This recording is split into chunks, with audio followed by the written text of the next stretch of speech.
মায়ের দোয়া কখনো বিফলে যায় না, মায়ের দোয়া কখনো বিফলে যেতে পারে না, এবং মায়ের দোয়াতেই বাংলাদেশ হারালো শ্রীলঙ্কাকে এবং গুরুত্বপূর্ণ ম্যাচে টাইগারদের জয়। শেষ মুহূর্তে এমন একটা অবস্থা হয়েছিল যে এক রকমের দ্বিধাদ্বন্দ্ব তৈরি হয়েছিল যে বাংলাদেশ জিতবে কিনা, বাট মাহমুদুল্লাহ রিয়াদ ঠিকই তার দায়িত্বটা পালন করে বাংলাদেশকে জিতিয়ে আসলে মাঠ ছেড়েছেন এবং এই গ্র্যান্ড প্রেরি স্টেডিয়ামে বাংলাদেশ আসলে ইতিহাস গড়ল শ্রীলঙ্কাকে হারিয়ে। সো আমরা দেখতে পাচ্ছি যে বাংলাদেশের ফ্যান্স যারা দূর দূরান্ত থেকে এসছে, কেউ নিউ ইয়র্ক থেকে এসছে, কেউ ক্যালিফোর্নিয়া থেকে এসছে, ইনফ্যাক্ট অনেকে ঢাকা থেকে এসছে বাংলাদেশের জয় দেখার জন্য, এবং তারা জয় দেখেছে, রাইট। সো কেউ মিশিগান থেকে এসছে, এক একজন এক এক জায়গা থেকে এসছে এবং অনেক দাম দিয়ে টিকিট কাটতে হয়েছে, রাইট। সো আমরা একটু দু একজনের সাথে কথা বলতে চাই। সো কেমন লাগলো এই ম্যাচ? অনেক ভালো লাগতেছে ভাই। রিশাদ হোসেন আজকে আমাদের বুঝাইয়া দিছে যে টি-20-তে লেগ স্পিনারের কি খুব পরিমাণ গুরুত্বপূর্ণ।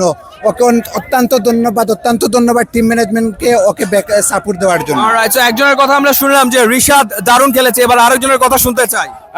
আরেকজন, আমি আমার পক্ষ থেকে বলতে গেলে লিটন যে অনেকদিন পরে রানে ফিরেছে, এটা আমাদের বড় স্বস্তির ব্যাপার, ঠিক আছে। Right. এন্ড দিন শেষে বাকি আমাদের যে প্লেয়ারগুলো, বাট টপ অর্ডারে আমাদের এখনো দুর্বলতা আছে ভাই। Right. আমাদের টপ অর্ডারে মনে করেন সৌম্য সরকার এখনো ফিরে নাই। আমাদের বড় মঞ্চে আমাদের অন্যান্য টিমের সাথে খেলা, মানে যখন খেলা হবে ইন্ডিয়া, পাকিস্তান, ইংল্যান্ড, নিউজিল্যান্ড, হ্যাঁ ওদের সাথে খেলা হলে আমার সাউথ আফ্রিকা, আমাদের কি হবে ভাই? এখন তো আমাদের তখনও নিশ্চয়ই আমরা ভালো খেলবো, এত চিন্তার কিছু কারণে। আমরা আরেকজনের সাথে একটুখানি কথা বলতে চাই, কেমন লাগলো বাংলাদেশের match? Most memorable match. Houston থেকে আসছি, থ্যাংক গড আসছি। মানে এরকম খেলা লাইভ দেখতে পেরে জীবন সার্থক। সবচেয়ে ভালো লেগেছে কার খেলা? রিশাদের বোলিং অসম্ভব ভালো, 2 উইকেট খেলা ঘুরাই দিছে। এন্ড দেন আমাদের Hridoy those sixes that over 3 overs, and then Mahmudullah শেষ 6টা। রাইট। সো অনেকগুলো ঘটনা আমরা দেখেছি। আমরা কি কি দেখলাম? আমরা দেখলাম যে তাসকিন ফিট হয়ে প্রথম ম্যাচটাই আসলে খেলবো, ওকে নিয়ে সংশয় ছিল। তাসকিনের মতো বল করেছে, ফিজের মতো বল করেছে। মুস্তাফিজ শ্রীলঙ্কার বিপক্ষে ঘরের মাটিতে 3 ম্যাচে প্রত্যেক ম্যাচে 40-এর উপর রান দিয়েছিল, বাট এই ম্যাচে মুস্তাফিজ ফিজের মতো বল করার কারণে শ্রীলঙ্কা খুব বেশি রান করতে পারেনি। এবং রিশাদকে খেলানোটা সত্যিকার অর্থেই একটা দারুণ ডিসিশন ছিল। যে 2টো উইকেট নিয়েছে সেই 2টো উইকেটে শ্রীলঙ্কা আসলে চাপে পড়ে গিয়েছিল, এবং ব্যাটিং এর ক্ষেত্রে লিটন কুমার দাসের রানে ফেরাটা জরুরি ছিল। লিটন অন্তত অ্যাঙ্কর রোলটা প্লে করতে পেরেছেন, এন্ড স্পেশালি তাওহিদ হৃদয় ওয়ানিন্দু হাসানাগাকে পরপর 3টা ছক্কা যে মেরেছে, ওখানেই আসলে বাংলাদেশ ম্যাচের লাগামটা নিয়ে নিতে সক্ষম হয়। এবং ফাইনালি মাহমুদুল্লাহ রিয়াদ সে তার অভিজ্ঞতাকে কাজে লাগিয়ে ম্যাচটা ঠিকই জিতিয়েছে। যেটা বলছিলাম যে অভিজ্ঞতা আসলে অমূল্য, সেই বিষয়টাই আসলে আমরা দেখেছি যে মাহমুদুল্লাহ রিয়াদের অভিজ্ঞতা কি পরিমাণ কাজে লেগেছে। সো ওভারঅল বাংলাদেশের জয়টা দরকার ছিল, সেই জয়টা পেয়েছে এবং সুপার 8-এ ওঠার ক্ষেত্রে বলা যায় এক পা সামনে এগিয়ে রাখলো। আরেকজনের সাথে একটুখানি কথা বলি যে তার একটুখানি এক্সপেরিয়েন্সটা শুনে কেমন লাগলো? আমার ফার্স্ট টাইম এখানে আসলাম, তারপরে আমার ফার্স্ট উইন এখানে। ইট ওয়াজ মেমোরেবল ম্যাচ।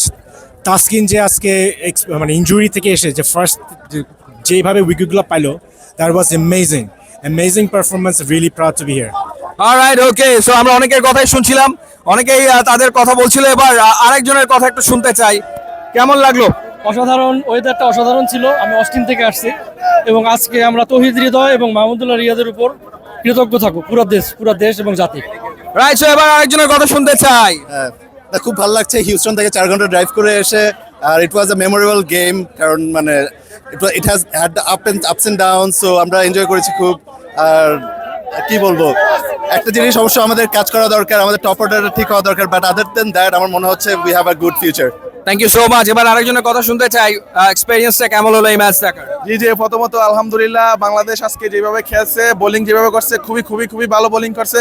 কিন্তু প্রথমত হচ্ছে লাইক ব্যাটিং দিক দিয়ে আমরা একটু লাইক প্রেশার পরে ফেলছিলাম লাস্টের দিক দিয়ে। যদিও সাকিব আল হাসান যদি ওইখানে একটু বেশিক্ষণ স্টে করতে পারতো, ওই শটটা তখন খেলার কোনো দরকার ছিল না। যদিও লাইক সিঙ্গেল ডাবলের ম্যাচ ছিল, এটা তো সিঙ্গেল ডাবল ম্যাচ। সো যদি বাংলাদেশ যদি ওইখান থেকে একটু লাইক সাকিব আল হাসান একটু ম্যাচিওর হইতো বা একটু হইতো, তাহলে আরো ম্যাচটা আরো ভালোভাবে এনজয় করতে পারতাম। এক একটা বল সাকিব আউটের পর একটা বল মনে হয়েছে যে হার্টবিট বাড়িয়ে দিয়েছে।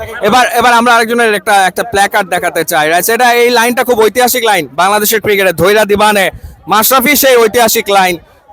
সো সেই লাইনটা লিখে উনি এসে, কেমন লাগলো ম্যাচ? খুবই ভালো। আমরা ম্যাচ শেষে সাকিব আল হাসানকে বললাম যে আপনারা কি ধৈর্য দিবেন কিনা, তো সাকিব আল হাসান সাইন করে দিয়েছে, বলছে দেবো। সাকিব আল হাসানের সাইনও এখানে আছে, সাকিব এখানে সাইন করেছে, সেটা আমরা দেখলাম।